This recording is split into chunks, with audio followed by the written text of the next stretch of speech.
Dr. Bar, are you there? Yes, I am. Hi, how are you? Good morning. Good morning.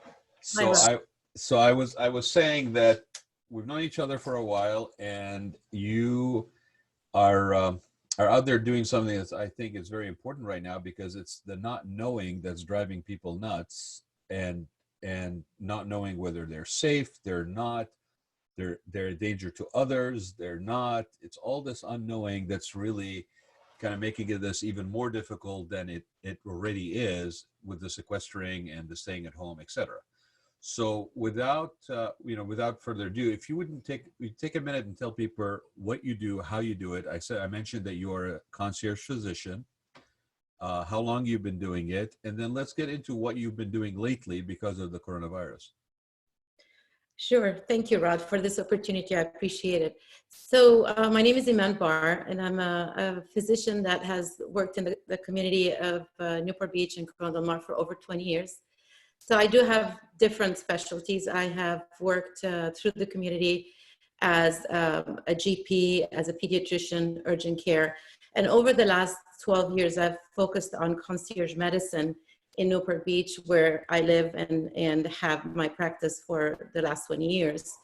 And the highlight of my practice, really, when I chose concierge, was to provide more personalized care and actually providing the care where the people need it most. So I was available night times, weekends, and actually providing the service to get to a patient when they need me most at home versus in my office. So it was availability. Everybody had my cell phone, and everybody can reach me or my assistant at any time if they need it. So that was the highlight of it, because I know there was other practices years later that just got onto the concierge with a different concept. So I've been doing the concierge urgent care in my area recently, more focused on a very important issue that we have been all hit by, which is a viral epidemic or pandemic. At some point became a pandemic.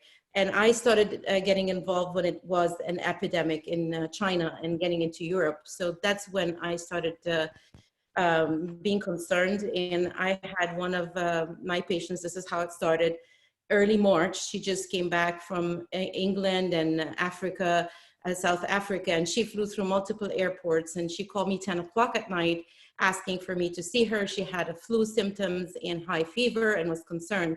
And I was aware that the epidemic of COVID-19 was hitting the world. However, we were thinking, oh, it's never gonna hit us that much. So I asked her, because it was very late, to go to the ER because I didn't have testing at the time, assuming that the ER will be able to do that for her. However, Hope just tested her for the flu and sent her home. I usually follow on my patients next day. I did check on her, and she was getting worse. And turns out to be that she was a person infected with the virus. It was very difficult to get testing at the time. I tried to the local big corporate labs. They wouldn't send you kits. It took forever. So I reached out to local and privately owned labs. And I was very lucky because I've been testing a heavily infectious season for the flu. So I had a lot of the PCR kits that would work for the viral panel. And we were testing mostly for the flu at the time. And that was the confusing part, because we had a lot of patients that had the flu at that time with similar symptoms. Right. However, she tested negative at the ER, and I was able to get some kits. However, it took me about maybe 4 or 5 days to get her confirmation. And that's where I decided I'm going to take this in my hand, and I'm going to work on finding the labs that would support me. And I'm going to do this because apparently when I discussed it with the local hospitals, they were not doing the testing. CDC had very strict guidelines. And I was getting calls for the urgent care for a lot of people suffering from the same thing, the cold, the flu, the fever. At this point, I was able to confirm a couple of labs that through their private owners, small boutique labs like my practice, that were able to promise me 24, sometimes 48 hours turnaround for the results if it's the weekend. We've been working 7 days. The 2 labs have been great. I appreciate their efforts. So we started doing drive-bys, because everybody was concerned. Why are we not having the testing done? Every nation, even like maybe less advanced than we were, like even China, they were testing everybody. Korea has controlled the whole thing through that availability of testing for everybody, because then you can contain the epidemic that way. Right. So anyway, the short of the long story is I was able to get a couple of really good labs that were reliable, because I went through 2 other labs that we still have to wait over the 72 hours in backlog. The second lab that I'm working with, Vitae, they were able also to get approved the antibody test, which is a blood draw. It's not anything of the fingerprint prick that everybody's still confused about, and FDA sending all these warnings for fraud. We'll send you a kit home and you test yourself. But nobody knows the reliability of these kits too. Well, and there's a lot of questions. Dr. Bar, I'm sorry, I'm interrupting, but there's also been a little bit of concern. I mean, I've heard it from people that are in my family that are, that are involved either at the government level or even, physicians, retired or practicing, and they were saying that given the sense of urgency for people to know right now, there's also a lot of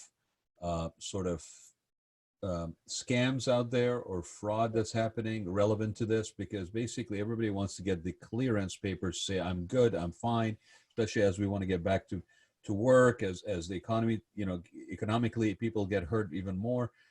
This is not an endless situation where people's tolerances are going to last longer than another, let's say 30 days or whatever. I'm already seeing it, in my capacity in terms of both construction and in terms of the podcast. We are quote unquote considered essential services. So I've been getting around a little bit out there, and I will tell you that I have noticed an increase in traffic on the roads in last week compared to the first week. And I think it's a barometer reflection of people's tolerances of basically putting up with the sequestering or not. And at some point they're going to say the cost to me on every level is higher than my risk factor. But with that being said, there are people that are out there that are sort of taking advantage of that in an immoral way or in a scam way. So what do you say to people that are saying that? How should they proceed with this? If they want to do this, what should they be looking for? What things are basically things to avoid? Okay, so I'm sure there's going to be more labs coming out with this test, and I think you need to research if this lab is accredited. This lab had to go through FDA regulations and approvals and validations. I got to tell you, really, because this is a new virus, this is a new disease, and we do not know a lot of things. And I'm compiling data. So far, I have hundreds of samples, and I'm adding both the PCR with the antibody. We do not know really what is the length of immunity, who is going to develop the immunity, and when. When. So there is a lot of uncertainties on unclear data. That's why the government maybe is not also rolling out a mass, testing for the antibodies. But antibody testing is not a novelty. It's not new. It is something that we use on all kinds of viruses that we see all the time in infectious disease. However, because of the behavior of this virus, we don't know if a person is infected, when are they exactly going to produce the antibodies, and for how long, and what type. So the virus is composed of different parts. There's the spike that everybody loved, that little beautiful corona. That is the very characteristic part of the molecule for that virus, and they're trying to create antibodies to it. However, other people would think maybe we should do it on other parts of the virus. So this is where the differences between kits and differences between the nation, even the PCR was different from one nation to the other. The Chinese, the one that they've used, that reported only 30% sensitivity for the PCR. So you would have a sick patient and they're in the hospital getting on a ventilator. However, they're still testing negative on PCR. That's why they did antibodies and they followed. So the key is sequential. I don't think one test is going to be enough for a person to say, oh, I'm negative now, or I'm positive now. Am I going to have it for later? So that's what its use was in China or in other places that have been dealing with this for more time than we did. So the antibodies are good if somebody has, for example, the IgG, and they're, for example, testing negative for the PCR, then they know they have immunity. How long is the immunity going to stay? We do not know. But I think that would be a good barometer for people to be able to say, I'm immune, I can go back to work, I'm not infectious. However, I think because this virus is going to be with us for a long time, antibodies are great if you get them through an accredited lab that you check. And then you still have to be cautious about wearing a mask, because the mask is not from you for you to get prevention. It's more from you for you getting the infection and circulating it back again. So it's more protection for others. Yes. Than really protection for yourself. Yes. Okay, so I mentioned before I brought you on that I actually had asked if you would basically give me an antibody test, and we did that last week. Yeah. And to your point, the turnaround, even though I can't remember, I think we did it Friday, or was it Thursday? We did it Friday evening, so right. I didn't have the chance because, you know, you're my friend, and we sent it to the lab on Saturday. However, it was Easter Sunday, so no, we got it on Saturday. Did I report it for you yesterday, sorry? No, today's Monday. So no, my point is, even though we did it on Friday night and you sent it in on Saturday, to your point that the turnaround and the fact that it was even Easter Sunday, granted, because we know each other, maybe the lab made, but there was a very quick turnaround. You called me. No, actually, I have to interrupt you. That weekend, we tested over 70. We went to the firefighters and the police department. So the labs brought support staff. I don't have support staff. And we tested 70 samples, including yours and my another colleague of mine who's a nurse that I was concerned about her. So we had like about 70 samples ran over the Friday and Saturday. And I was able to report the results to you yesterday. Yeah, I mean, you called me definitely on Sunday, on Easter Sunday, literally, and basically gave me the results. So let's just tell people, like, so you gave me the test, and when you called me, you said you don't have antibodies. So for people that are going to get that result back, if they do that, what does that mean? Okay, well, let me tell you something. I mean, most of the people that are in the community are going to get a very mild illness. Very few people that are at risk are going to have a serious illness. So let's put things in perspective. Right. The flu kills more people every year. Granted that we did not isolate and we got it out of control. If we control this illness as it would have been expected to be done properly, the flu, for example, the infectivity of the flu in simple terms, if I have the flu, I would give it to one person. The coronavirus is very easy to spread between people. And if I have it, I would give it to about average 3 people, 2.9, which means one person gives it to 3, the 3 gives it to another 3. It's very exponential. It's very easy to be transmitted. The other problem with it, it's a long incubation period. And the very last part of the incubation period is very infectious. And also the first week of infection is very infectious, different than the flu. Right. So that is why it has spread out of proportion. That's why if you have a huge number of people infected, that's why the fatality is high. However, the mortality rate is not as high as a flu. So that is why we're in trouble. So I think once the numbers goes down, it's going to be good for everybody to get the test, to know what their immune status is, right, and to be able to go to work. And hopefully we'll have something called herd immunity. Right now, I'll tell you, I have maybe about 100 tests because this just started pretty recently. And I'm trying to compile more data through the lab itself because we're testing, that's what I'm planning on doing, a study, testing healthy people that are at high risk. So for healthcare providers, first responders, that's why I reached out to all the city managers and mayors. I would be happy to test them to give them peace of mind if they know they were exposed and non-immune and safe in the community.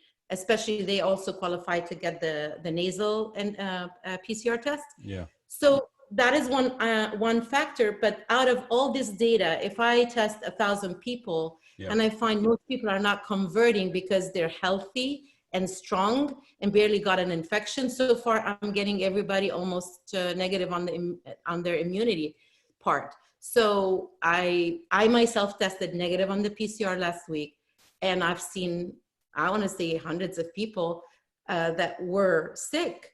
However, I'm still negative on antibodies. I have not got sick, knock on wood, throughout the process. I didn't even have a fever or a cold or an ache, or some people complain fatigue. Mm-hmm. I haven't got it, but also I was thinking the herd immunity, where when you're exposed and exposed and exposed, maybe you'll start getting antibodies like herd immunity. We'll find out. We need to do more numbers, but so far over 100 samples, and most of the working responders and nurses that I've tested and physicians, they're still coming negative so far. What have you encountered in your testing that you've been doing that may have surprised you? Like, was there a particular case that surprised you? Is there anything that is out of the ordinary? I mean, I'm trying to understand why this particular, because when you talk about it rationally, when you talk about it in terms of what we normally would do in situations like this, when faced with something new, like every year we have a new strain of something that happens, so derivative of something that happens, right? We've never had this reaction. Now, I understand it's a global versus regional. I understand that there's that compounded this, but I'm still trying to understand, like, you are out there literally testing people, and you're testing people that are in some cases even first responders. So technically they're the most potentially in danger of contracting if they don't already have it, because they're out there helping, you know, on the front lines, if you will, right? So what have you encountered? Have you encountered anything in your testing so far that has surprised you, that have given you, you know, a reason to be cautious? Anything like that that you're at liberty to share? Yes. So my surprise is like in the patient side, like the first responders and firefighters, even though some of them chose to do the PCR, everybody was negative. And some of them reported, yeah, I felt like I was sick last month. I thought I had a long flu than the usual. A nurse had dealt with one of the very sick people in her hospital. She didn't get the virus, and she didn't do any immunoglobulins against it. What's surprising me is the government is just saying there's one test that everybody should do, which is the PCR. And I've seen a lot of sick people. When I started this in the beginning of March, the first week sometime, it was for sick people. And I had people coming back from cruises, people coming up from out of the country. I got people traveling from different parts of the state, and even in my community. And that's why I was alarmed and nobody was reporting this. So they would test negative on a PCR. They're sick and they look like COVID, right? However, I do the swab, and I know it's technique dependent. People have to tear. I understand that it is a very painful test. However, they would come negative and they look like COVID, so I would isolate them. Now, what I'm doing, you know, sometimes if I had a really sick patient, he end up in the hospital, they go to the hospital. This is an 82-year-old lady. I tested her for the PCR, she's negative. She ended up in the hospital, she tested negative. Guess what? This week when I tested for her immunoglobulins, she came positive for IgG. She's much better. All my patients, none of them really ended up in trouble, because I treated everybody with like antiviral and you know, boosted their immune system. I give everybody IVs. However, this lady was negative twice, one by me and one by the hospital. And then her antibodies this week came positive. Same thing happened in multiple patients. And now I'm bringing a lot of the people that look like that they had COVID, I'm bringing them to see what's their virus status. So that will give us more information. So that really gives me concern, because the way we go about testing, in a way, it's almost like the minimum requirement, whether it's because of insurance coverage, whether it's because of time the physician is allotted per patient, whatever it may be. The way the system is, it basically, what I'm thinking is, people are, especially if the government's pushing for one particular test, is people go in and they get the swab test and it comes out negative, and then it's like, okay, thank you very much. But in fact, that may not be sufficient testing to basically really clear them. Yes? Exactly. It's a concern, because that person should be isolated regardless. So they shouldn't be given, here, you're negative, go home and hang out with everybody else, because probably they have COVID. And we know statistically in the area now, like maybe it's 60% picking up patients that are positive. So the remaining 40%, they will be negative. Of course, there's shortage, but do they need a second test again? It depends on the viral load, the amount. That's why a lot of patients, when they came to me, it's like, if you really don't have nasal discharge and you've been sick for a week, chances are you possibly are clearing it. Or if you're coughing, it's done. These are statistics and studies I'm talking about. It goes down to the lung if they're still coughing and having a pneumonia. However, it's not living in the nose anymore. So they test negative by the PCR because it depends on the viral load. Right. These are the people that maybe you need to do an antibody test to check them again. And if they're still congested, I would do a second PCR. However, we have a shortage. I don't think it's an issue of healthcare. The PCR is available and covered by insurance for only those who are at risk that the government decided should be tested. And that was their guidelines. A lot of other countries, more advanced than we were, like Germany, they tested everybody and isolated and got rid of the clusters, and that would be the best. What is the current qualification as far as the government is concerned, as far as who should be tested or who's in that? Sure. So that's on the CDC guidelines. So this is on the website of the CDC. Somebody who is sick. Okay, so there is an element that somebody has to be sick, and if they're 65 or older, they automatically get qualified for the PCR. If they're less than 65 and have underlying conditions, and these are the underlying conditions: 1, diabetes, hypertension, chronic lung, like asthmatics too, like bad asthmatics, I tested them, chronic heart disease, or immunodeficiency. If somebody is having like a rheumatologic disease and on steroids or immunosuppressants, or had recent cancer. So that's the only people that would get it, but they have to be sick. I've got a lot of people wanting to get checked for anxiety. I can't get a positive test on that. Well, but that's when you think about, granted, I don't think we're going to go back to the old normal. I mean, I think face masks and gloves is sort of an increased sense of hygiene and sort of sense of protection from elements, especially as we enter another full season.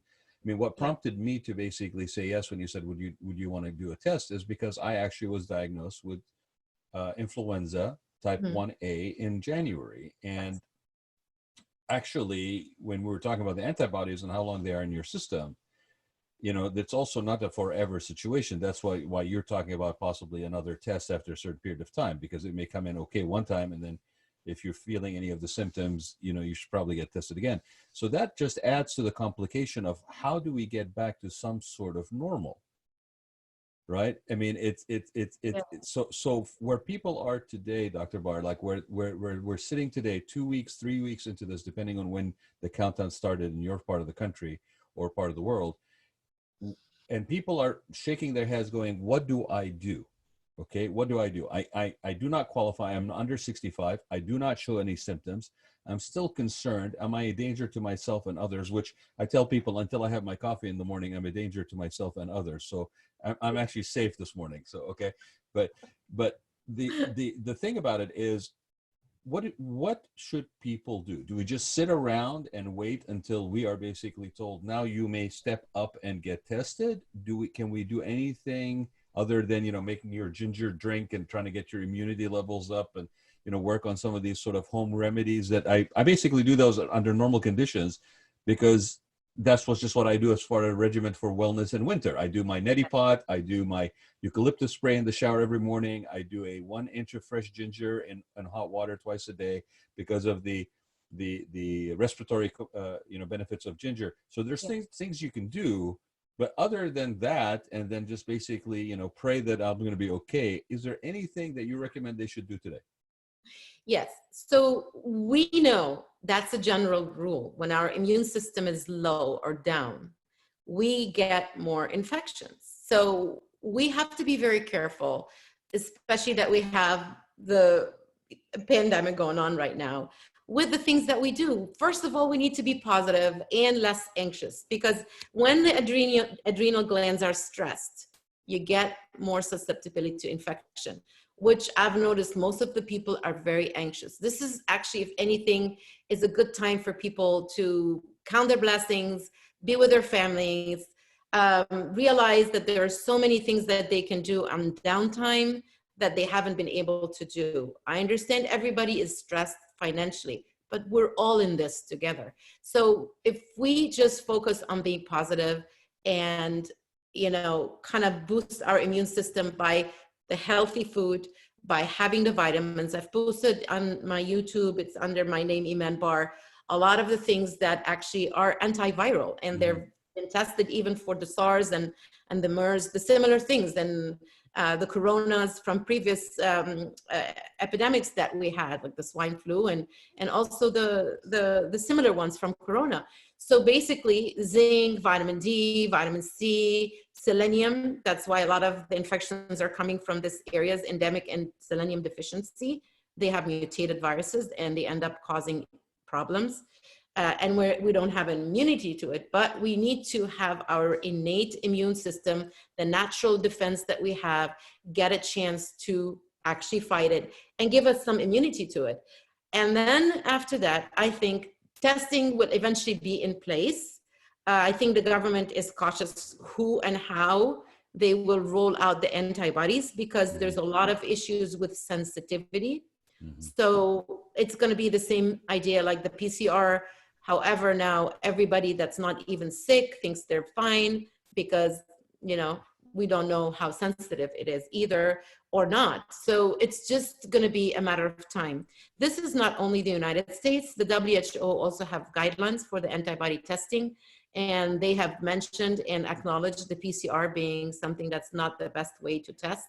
However, this is a new disease. Maybe next roundabout, we will be much better able to identify it with better probes or tests, kits that will be more specific than what we have.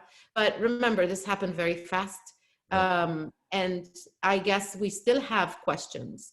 I think it will improve, but antibody definitely has to be a test, because we've used this for all kinds of viruses. It's not the novel coronavirus needs to get an unusual test that nobody have used, but I think they're cautious about making sure that it is sensitive enough and available for millions of people. Because if you think about it, there's a shortage in the world, suppliers shortage, even for the PCR. So that is a problem. The government is trying to get supplies from different places, like that have the probes or the PCR kits and stuff like that. There's so many elements that get into the testing. Well, and the testing and the lab facilities and all that stuff that you're talking about, that's again why I caution people to do their homework, because yes, as is the case, anytime something like this happens and you have a vulnerable population and a stressed out population, it is sort of fertile ground for scams, for things that are not on the up and up. So definitely reach out to people that are somewhat familiar with this, or not somewhat familiar, very familiar with this, I would say, and really can guide you. They are out there. Yeah, I don't mean to interrupt you, but I prefer that these tests needs to be done through a provider, because there's an element. I mean, I have to put an order to those 2 tests in the labs and then get the results. I have history, I have examination, I have records on the patient, and I put the pieces together, and then follow up is very important, because as we said, we don't know what is the future of a person who's going to be developing antibodies, how long is it going to last. So this is the most important thing. People should do this through their healthcare providers, somebody legitimate. There's a lot of things that came online, buy the kit and all that kind of stuff. I got offers to buy masks. I got real estate person telling me, I have 10,000 masks, can you help me move them? It's like, what are you doing with those? Like, leave them for providers. Why did you buy them? Because hospitals they don't have enough supplies. Yeah, there's definitely like what do they call them? Not opportunists, but opportunistic people, and profiteers, and definitely that is going on, and hoarding of supplies of this nature, which is really, in my book, just unconscionable in a time like this. I want to just touch a bit, because you mentioned to me also, and this kind of goes back to sort of the idea of stress and anxiety, and understandably so, that this is a stressful situation, but before I ask the question, it is important to not put yourself or try to minimize and put your mindset in a place where you minimize the stress and anxiety, or you find healthy ways to deal with it right now, because that is also Yeah. going to lower your immunity. That's also going to physically have an impact on you, right? Yeah. I mean, they say stress is a killer. It's not a joke. It truly is. Anxiety now is added. You got additional pressure of, now you're dealing with your kids 24/7 in the same household. There's not enough alcohol in the household to let you, dull that pain or self-medicate, right? So, I mean, we're joking, but it's true. I mean, I hear the stories every day now. But Yeah. you said something to Life. me, which was about gut health. Yes. And that's also important as well, right? Can you take a minute and talk about that? Because again, I'm pouring a lot of alcohol in my system. I'm not eating right. I'm stressed. I'm snacking. I'm hoarding everything that I normally would not buy because Not it's somehow. because you can't. Yes. Yeah. Yeah. So let's talk about gut health for a minute. So gut health is very important in this situation, and especially that we actually know that this virus can invade through the gut. And that's another thing. People might be actually contagious later because some people had diarrhea and maybe no diarrhea, but they will be actually excreting the viruses in their gut. So it's very important to, in my opinion, to keep your gut healthy. So probiotics, eating healthy, a lot of vegetables, a lot of greens would be great because they have the micronutrients and they have their probiotics and prebiotics in them. So more vegetables than the usual. And then the most important thing too is just to make sure that with any symptoms of diarrhea or gut issues, that person needs to be isolated as well, and worry possibility of excreting the virus and spreading it. And that's why they were saying if somebody's sick, do not share the bathroom, and make sure it's sanitized. So that's why most of the bathrooms are closed everywhere. And people don't think about it, Well, right, But, because I mean that's not in the realm yeah. of the whole conversation that's taking place right now. That hasn't happened. I'm only bringing it up because it really ties into sort of the overall awareness of wellness and regiment of health, and that if you're not already in that space, you may be unfamiliar with it. If you are in that space and you're using this as an excuse to basically do everything that you normally wouldn't do, it's like because there's coronavirus. I can eat whatever. I couldn't get the healthy vegetables. So I went for the frozen food section and everything that's not healthy. Let me tell you, I have not gone into a grocery store in the last 2 weeks and found any issues with finding fresh vegetables. I have an episode on YouTube. I don't think I posted it yet, but I had it like a couple of weeks ago. And I just got those pots online, and it's springtime. And I was telling people you should have your little fresh vegetables in the balcony. I don't have a yard. So I have a little nice sunny balcony, and I think I should post that episode because I think it's important. This week we should be less out in the supermarket. So let me tell you something. I was very disturbed today. One of the people called me and they said, "Oh, do we have it in Orange County?" I said, "Yes. Easter Sunday was the highest mortality." Do we have coronavirus in Orange County? Yes. And I said, "I'm sorry to tell you that, but Easter Sunday was the highest mortality, the highest cases of death in Orange County."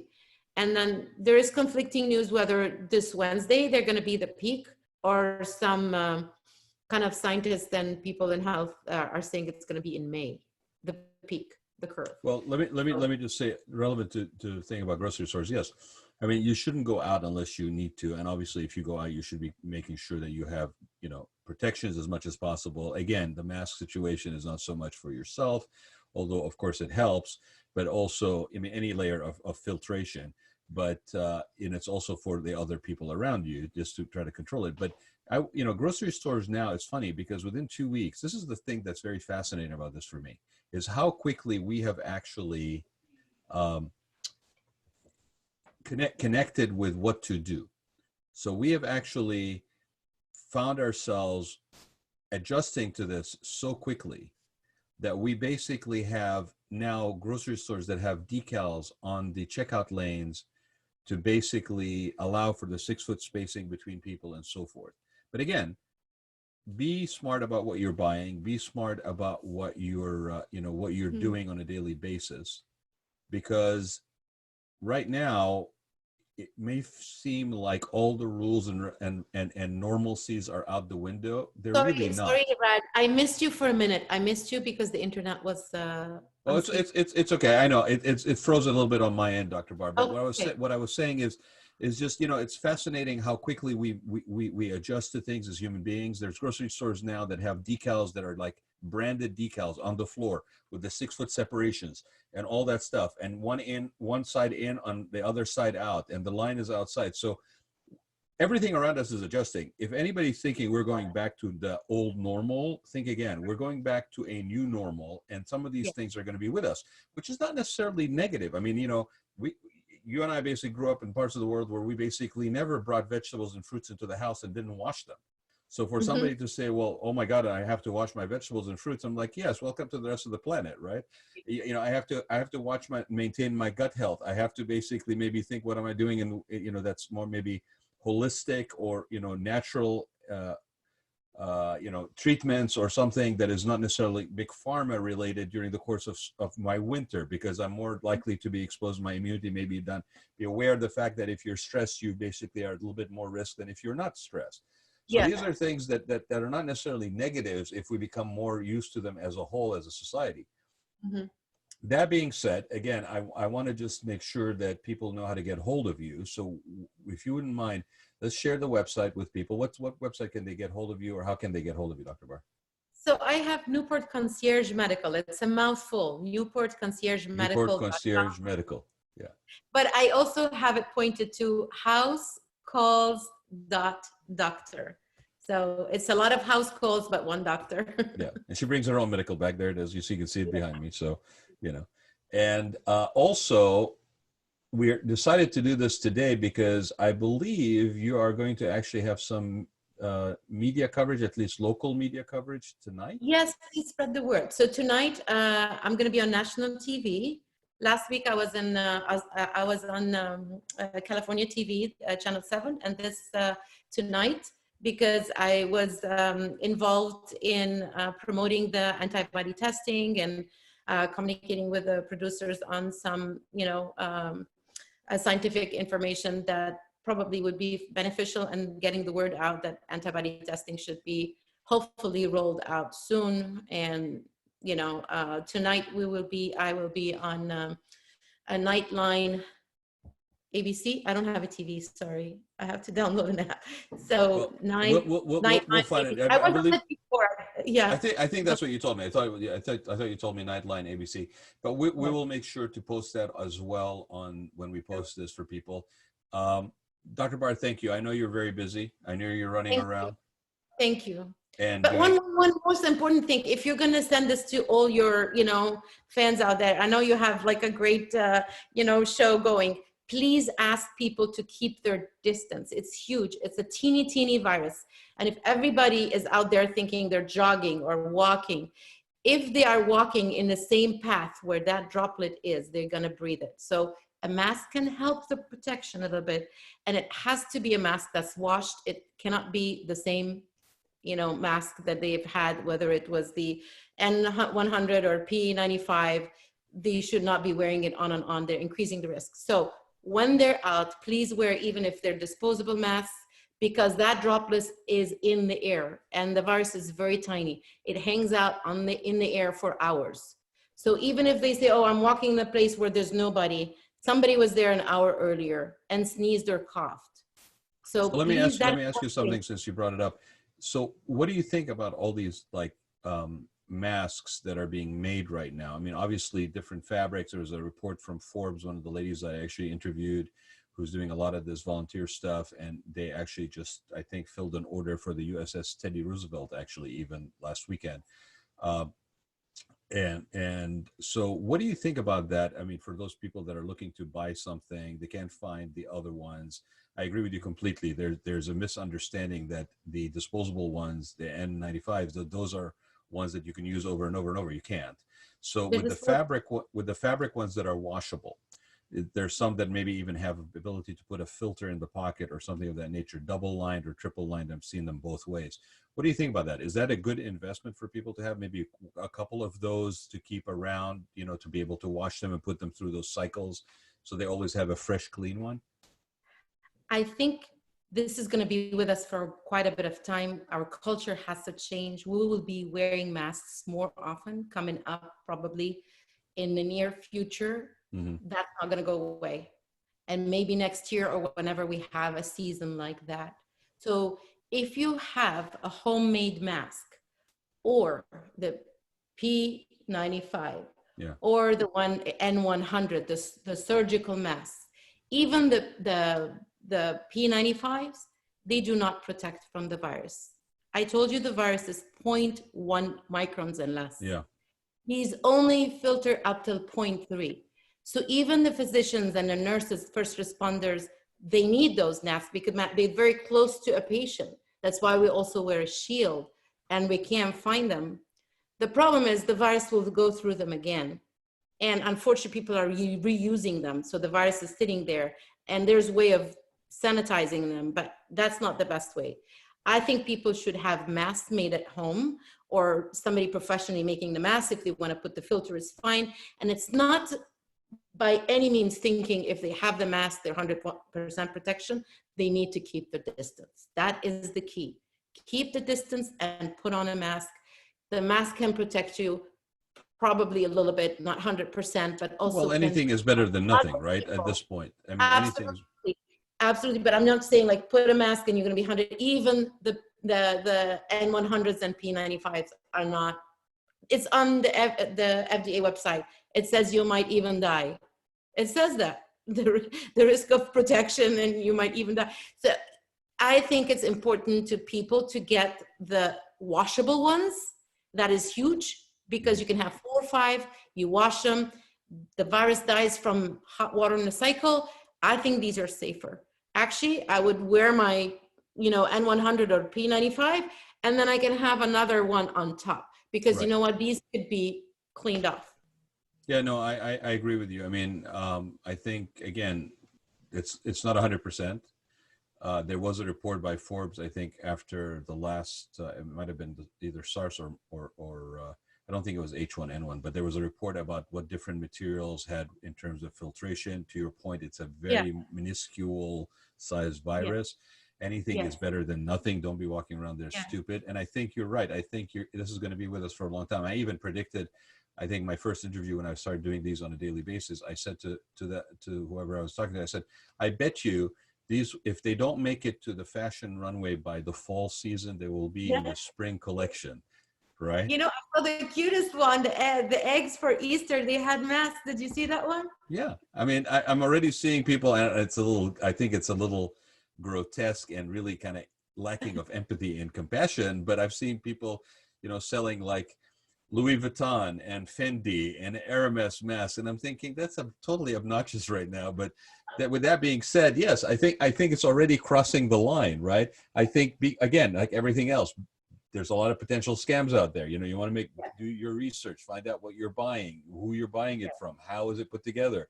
But I think anything is better than nothing. And so in certain societies in the world, masks have been, I mean, talk about the Japanese or people that have, live in environments, Chinese that live in environments that have high smog content or carbon dioxide. It's been a standard.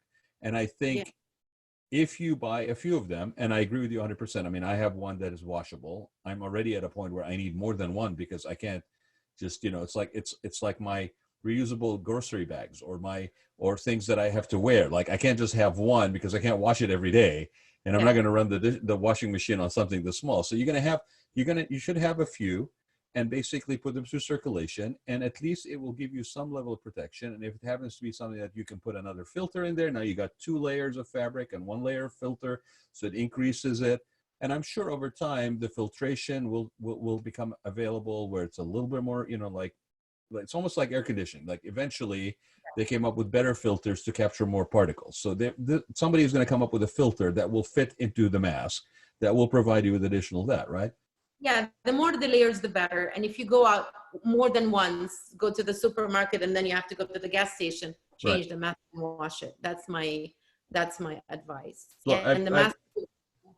I appreciate it, Dr. Bar. I really do. I mean, I think we've covered a lot. Again, let's give out your website for people as we end here. What's the website again? Housecalls.doctor. House call doctor. House call dot doctor, right? No, house calls. I actually, you know what? I have that card here. It's I know it's not what the original one was. Okay, So let me but give you know, it a house people, calls plural period doctor. So house yes, calls period doctor. That's Dr. Iman Bar. Thank you so much, Dr. Bar, and thank you, keep Rada. doing what you're doing. I appreciate it Thank very much. And again, don't miss out on Dr. Bar. She's going to be on the air tonight on national TV. We believe it's Nightline on ABC, but we'll check you. Yes, and we'll basically add that to the text when we post this. Thank you, Dr. thank Bar. you. Thank you for Thank you. taking the time to give me the test too. Thank you. Of Bye-bye. course. Thank you. Thank you. Stay Bye-bye. healthy. Bye.